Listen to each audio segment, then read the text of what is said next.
जियो के टावर सतनामी के पावर, जियो के टावर सतनामी के पावर। खून महावय उबाल, खून महावय उबाल। बैरी मन से लड़े बर, हितवा मन से मिले बर।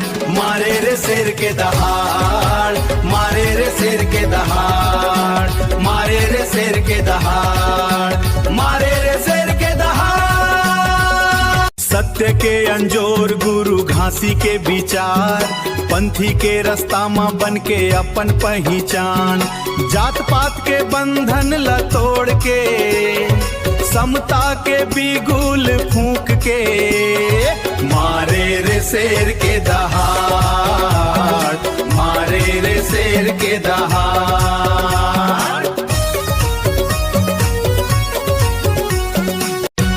अमर गुफा जोड़ खाम ला काटे दिल माँ उठ गे ज्वार। सतनाम के निशानी बर गुंजे शेर के दहाड़, सतनाम के निशानी बर गुंजे शेर के दहाड़।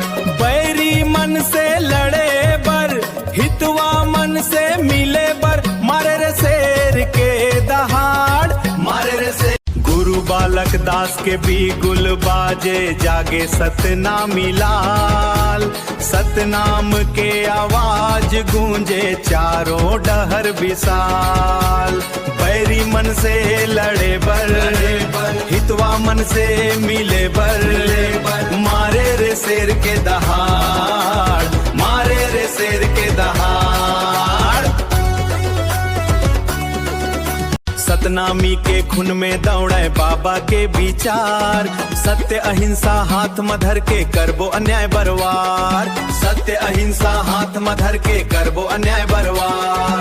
बैरी मन से लड़े बर, हितवा मन से मिले बर। मारे रे शेर के दहाड़, मारे रे शेर के दहाड़। बलौदा बाजार के आग ले दहक उठिस हर छाती। सच्चाई के संग लड़बो, झूठ के नहीं हन साथी। सच्चाई के संग लड़बो, झूठ के नहीं हन साथी।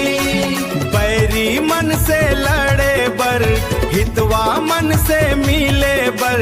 मारे रे शेर के दहाड़, मारे